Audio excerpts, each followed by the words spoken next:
everyone, welcome back to our channel, JP Cooks. Today I'm going to be going over my 10 best gastroparesis tips. So, here it goes. My first tip is, I already mentioned this in the previous video, but it's very important. You have to get a warmie.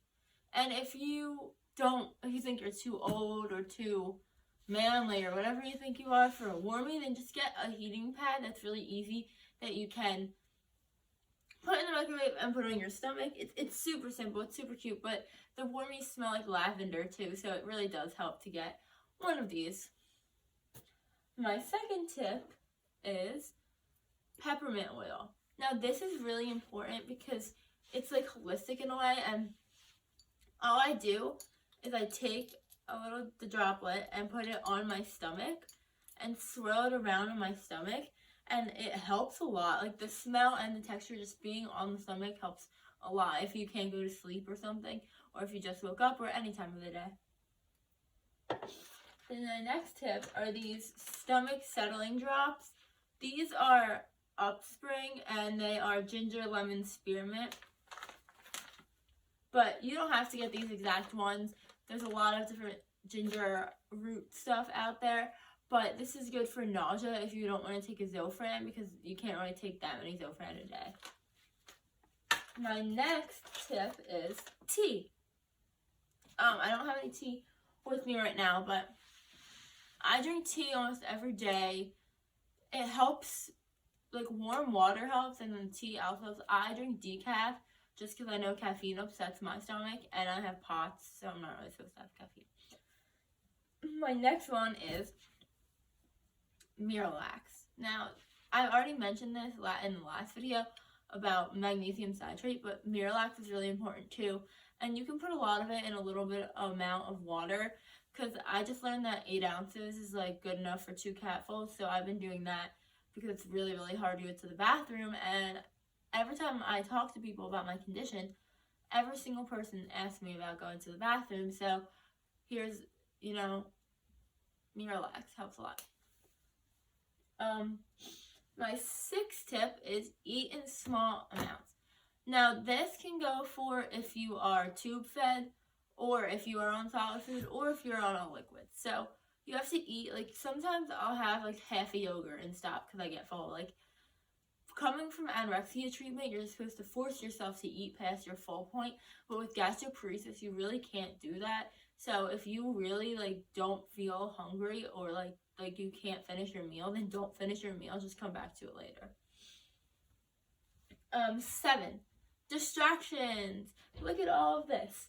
I have a whole bookshelf of distractions that I could do. I have books to read, I have recovery books, I have a grateful journal, I have these are murder mystery boxes. Me and Brandon are doing puzzles. We have a scrapbook, as you can see. These are the pictures of the scrapbook.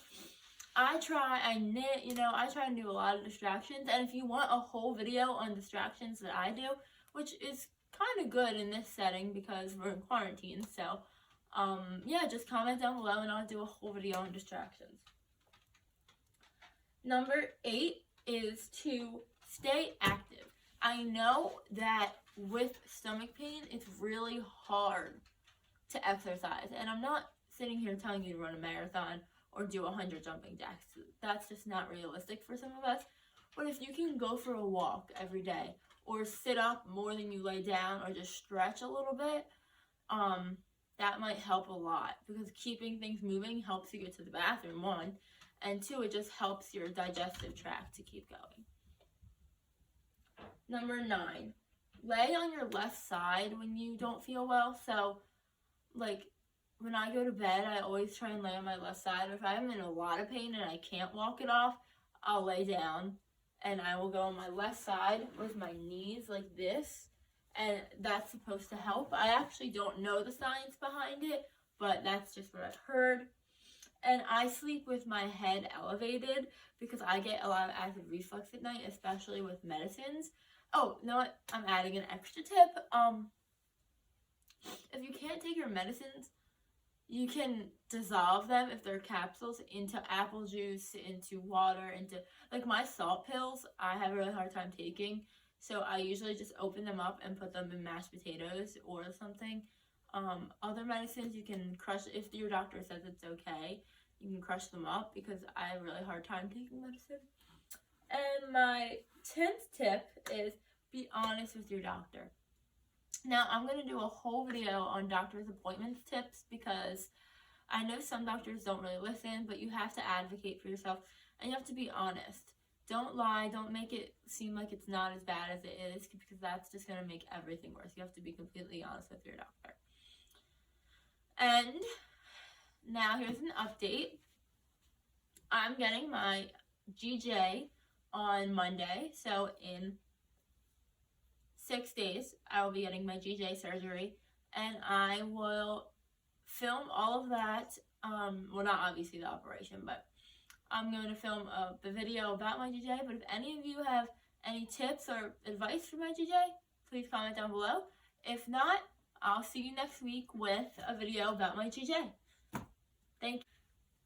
Thanks for watching. Don't forget to like and subscribe.